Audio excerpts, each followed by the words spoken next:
Leitura do livro capítulo 1, Vitória no Deserto, John Bevere. A temporada no deserto. Frustrado, você se lembra do tempo em que bastava sussurrar o nome dele para que sua presença imediatamente se manifestasse. Mas agora, no silêncio, você quer gritar: Deus, onde estás? Mas se vou para o Oriente, lá ele não está. Se vou para o Ocidente, não o encontro. Quando ele está em ação no Norte, não o enxergo. Quando vai para o Sul, nem sombra dele eu vejo. Esse é o grito do seu coração? Você deseja ardentemente ir ouvir algo que venha do Senhor, mas tudo que consegue é o silêncio.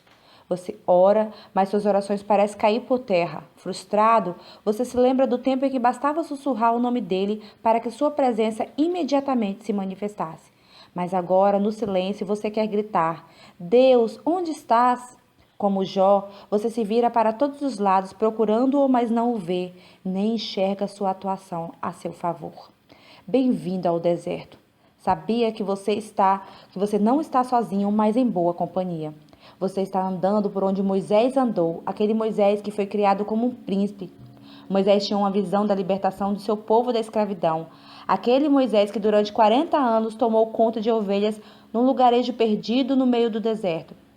Você vai estar ao lado de José. José, o preferido de seu pai. José que tinha sonhos de liderança. Aquele José que foi jogado por seu próprio irmão e mais tarde vendido como escravo e trancafiado numa prisão. Você estará na companhia de Jó, aquele descrito pelas escrituras como o homem mais rico do Oriente. Aquele Jó que perdeu tudo, os bens, os filhos, a saúde e o apoio da esposa. E o que é mais importante, você estará acompanhado do Filho de Deus, Jesus, que depois de receber o testemunho público do Pai e do Espírito Santo, que era verdadeiramente o Filho de Deus, dirigiu-se para o deserto para enfrentar as forças das trevas. A procissão dos viajantes do deserto é muito longa, porque o deserto é uma necessidade, uma temporada na vida pelo qual todo filho de Deus, nosso desejo é contorná-lo. Tentamos achar um atalho ou um desvio, mas não há nenhum.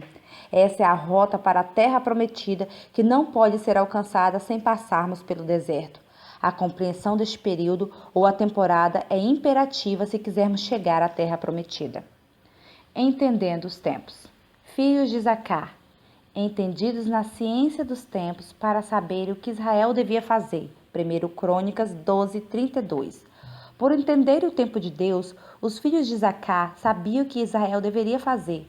Aqueles que entendem o tempo ou a temporada do Espírito saberão o que Deus quer que façam e responderão com sabedoria. Por outro lado, os que não têm entendimento do tempo de Deus não saberão o que Ele está tentando alcançar em sua vida e agirão como tolos. Foi o que Jesus explicou em Lucas 12:54 a 56, quando disse: Quando vocês verem uma nuvem se levantando no ocidente, logo dizem, vai chover, e assim acontece. E quando sopra o vento sul, vocês dizem, vai fazer calor, e assim ocorre. Hipócritas, vocês sabem interpretar o aspecto da terra e do céu, como não sabem interpretar o tempo presente? Você já viu algum agricultor fazer a colheita na época do plantio? A resposta, obviamente, é não. Se ele não planta na estação do plantio, não irá colher no tempo da colheita. Ele sabe que plantar no tempo correto é crucial para a colheita, porque se plantar muito cedo ou tarde demais, a produção será menor na hora da colheita. As sementes não estarão em posição de receber aquilo que necessita para germinar. A chuva e o calor, ou a neve e o frio, virão antes que as sementes estejam prontas. Para que sua plantação se beneficie inteiramente da provisão de Deus, o agricultor tem que entender tudo sobre a estação do plantio. Atualmente na igreja estamos no processo de preparação para a colheita que se aproxima. E para que nós nos beneficiemos inteiramente da poda e do cuidado de Deus, precisamos reconhecer a época em que estamos. Clamamos pela colheita, mas ainda não estamos nessa estação. É hora de poda e enxertia. Jesus repreendeu as multidões por buscar as coisas erradas no momento errado, porque para tudo há uma ocasião certa e há um tempo certo para cada propósito debaixo do céu. Eclesiastes 3:1. Vamos tentar compartilhar nesse livro como podemos entender com um propósito crucial a temporada no deserto. Um tempo de poda e de fazer enxerto. Com que propósito? Preparação. A temporada no deserto não é tempo negativo para aqueles que obedecem a Deus. Seu propósito é muito positivo, nos treinar e preparar para um novo mover do Espírito Santo. Sem saber disso, muitos, ao entrar no deserto, se comportam de maneira tola, por não entenderem, buscam e fazem coisas erradas. Se você procurar uma rota de escape antes de entender por que Deus o colocou numa determinada situação, no deserto, por exemplo, ao contrário do que pensa, você estará prolongando sua temporada no deserto. Isso poderá levá-lo a experimentar momentos difíceis, frustração e até uma derrota, por não entender o momento ou o lugar para o qual Deus o conduziu. Foi o que aconteceu com os filhos de Israel. A falta de entendimento a respeito de seu tempo no deserto levou uma geração inteira a ser incapaz de herdar a terra prometida. O propósito de Deus ao conduzi-los para o deserto era testar, treinar e preparar-o para serem guerreiros santos. Mas ao invés disso, os filhos de Israel acharam que o deserto era punição. Oraram, reclamaram e cobiçaram constantemente. E quando chegou a hora de deixar o deserto para conquistar e ocupar a terra prometida, eles apresentaram o relatório maléfico dos murmuradores. E quando tiveram que escolher entre as promessas de Deus e a sua capacidade e a percepção do homem e a sua incapacidade, escolheram crer no homem ao invés de Deus. Eles acreditaram que era incapaz de receber sua terra farta de leite e mel, por isso Deus disse: tudo bem, será como vocês creem. Essas coisas acontecem a eles como exemplos e foram escritas como advertência para nós, em 1 Coríntios 10, 11. A ignorância sobre a natureza e o caráter de Deus fez com que eles começassem a agir mal. Por isso, o que teria sido uma breve jornada no deserto tornou-se uma experiência de uma vida inteira. Os que possuem entendimento sobre o tempo no deserto entram nele com alegria, sabendo que depois dele a terra prometida os espera. Essa alegria, fruto da visão que está diante deles, produzirá a força que irá necessitar para terminar a jornada, saindo dela maduros e íntegros, sem lhe faltar coisa alguma. Em Tiago 1:4 está escrito: Deus está moldando vasos úteis para seu serviço, que estejam prontos para o novo mover do Espírito Santo. Deserto não é tempo de punição ou reprovação. Neste livro, discutiremos o que é deserto e o que não é. Qual o seu propósito, seus benefícios e seu julgamento. Eu oro para que, através desses exemplares, ilustrações e palavras de instrução, o quais o Espírito Santo me compeliu a compartilhar, você entenda como andar com sabedoria neste lugar e nessa temporada de deserto. Vamos começar por Jesus, como exemplo de alguém que completou com sucesso o treinamento do deserto. Em Lucas 3:22, o Espírito Santo desceu sobre Jesus, manifestando materialmente como uma pomba, e a voz do Pai clamou: Tu és o meu filho amado, em ti me agrado. Deus não apenas proclamou que Jesus era seu filho, mas anunciou para que todos ouvissem que ele o aprovara.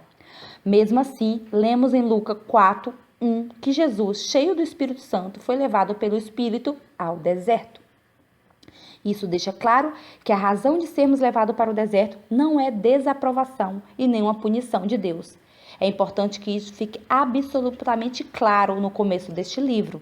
É imperativo que essa questão possa ficar bem resolvida em nosso coração.